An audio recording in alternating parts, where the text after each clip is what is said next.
A warm welcome to Snakemaster. In our previous episodes, we had met some rare, unique, extremely dangerous and exciting guests. But today, we want to show you something else. We are going to meet a good friend of mine here in Kollam district. His name is Roy Thomas. A few days ago, he was bitten by a Russell's viper. Fortunately, he's recovering. He was in hospital for several days, but now he's back home. I am right now standing at the front yard of his home. When I visited him in hospital, I was shocked to see his hand. It was in real bad shape.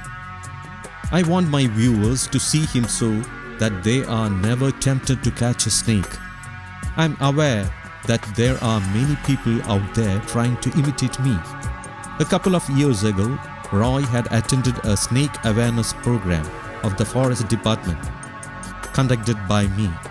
Since then, he had seriously taken up snake rescue. He has even rescued a king cobra. But despite his experience with snakes, he was bitten. My friend was bitten in his hand when he was taking the snake out of a pile of firewood. It was just a tiny little bite to his index finger. He immediately called me. I told him to rush to hospital. He had already caught the snake. He gave it to the forest officials before going to hospital. I want my viewers to see the effect of even a light snake bite. I am not trying to scare you, but you must see just how bad it is. The skin peels off, sometimes even the flesh beneath comes off. In such cases, we have to go for things like skin grafting. He's home now, but the treatment will continue at least for the next 6 months. Let's go meet him.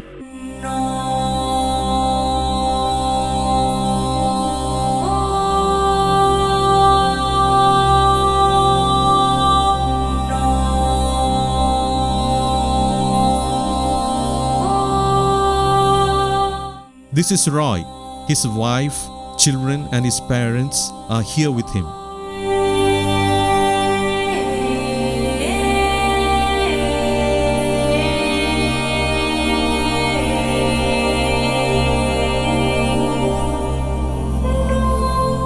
This is his son. He has a daughter as well. After he caught the king cobra, he had acquired quite a reputation. So people in the neighborhood called him when they spotted a snake. He had become quite a pro at it until this accident.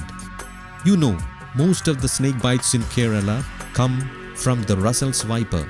Its poison seriously impedes the circulatory system.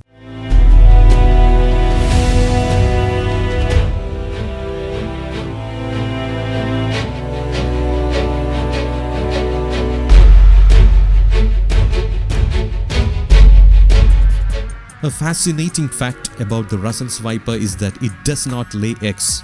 It gives birth to its young. Another striking feature are its long fangs. See how long its fangs are.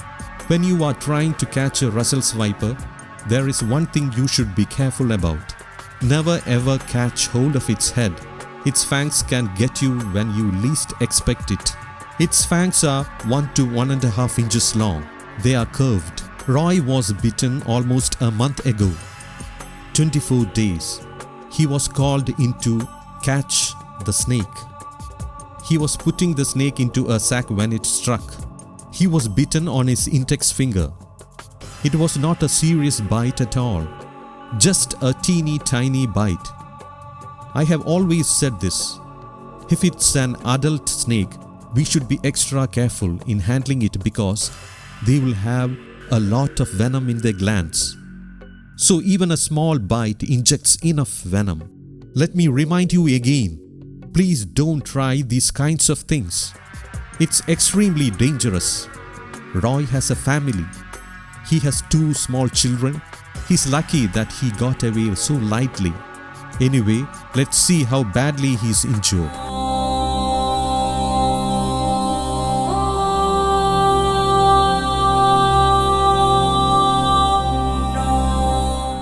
The wound is still bleeding. His hand is swollen.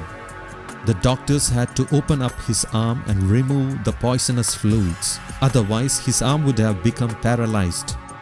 They had to do skin grafting as well. It will take months for his body to heal and to return to normal. He's very weak right now. The kidney is the first to be affected by the Russell's viper's venom. He has a severe headache. He says the pain is really bad. He has pain in his stomach also. I hope my viewers know that nearly all snake catchers are mostly laborers. Roy is a rubber tapper. They barely make enough to get by.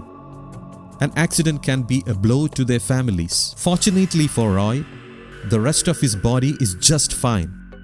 None of his vital organs are affected.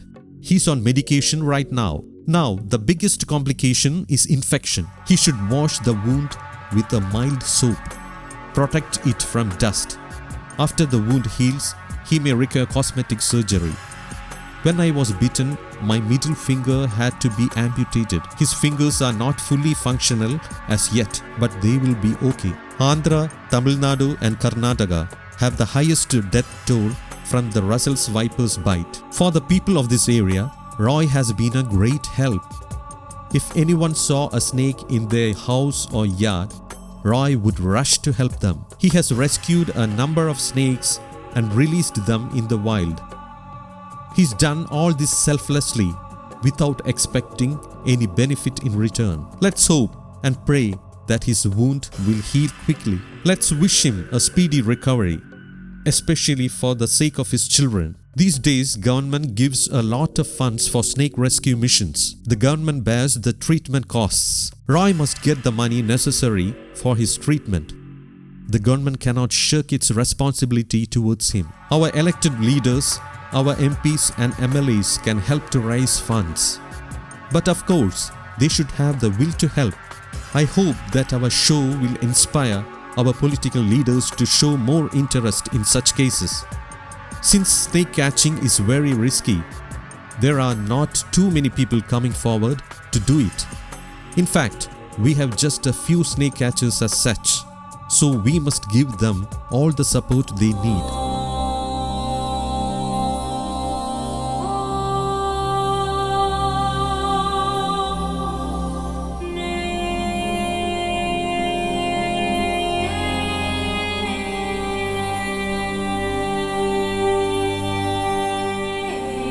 I hope Roy's accident comes as a warning for all the snake catchers out there. Roy is usually very careful and alert. Despite that, he was bitten. I have often seen visitors coming to forest areas trying to provoke an animal into anger by hitting them with stones. Then they take selfies with the enraged animal because that makes for a great selfie. They are courting danger. Never catch a Russell's viper with your hand. Use a catcher or pipe. We don't want to take up any more of Roy's time. Let's thank him for coming on this show. Please don't go away. Stay with us because we have still more exciting things coming up in this episode. The Snakemaster team is setting off for another destination right away.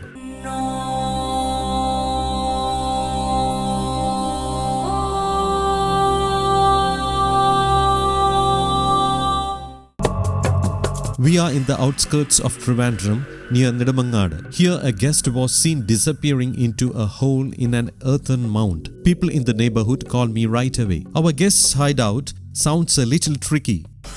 There is a good chance that it will slip away. Let's go there and see.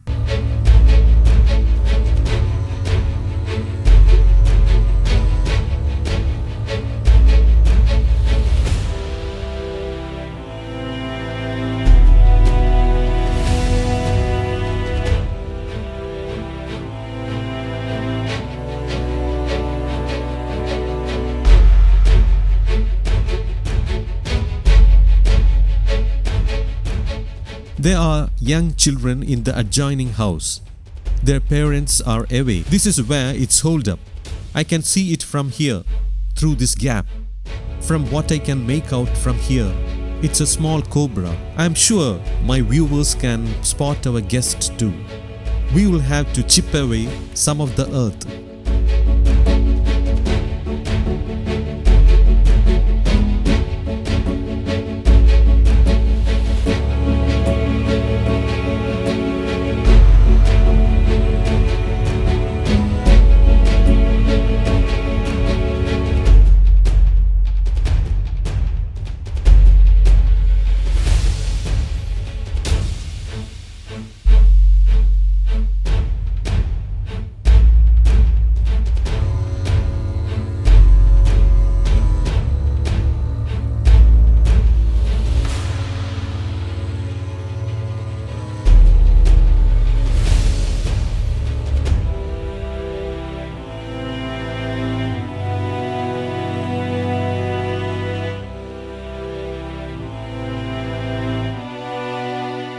A young cobra about 6 years old. It's a male.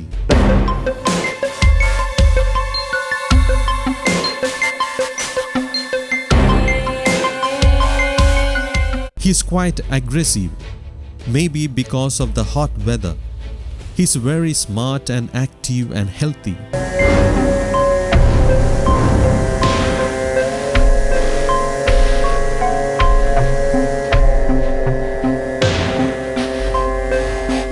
We have more and more calls coming in, so let's be on our way.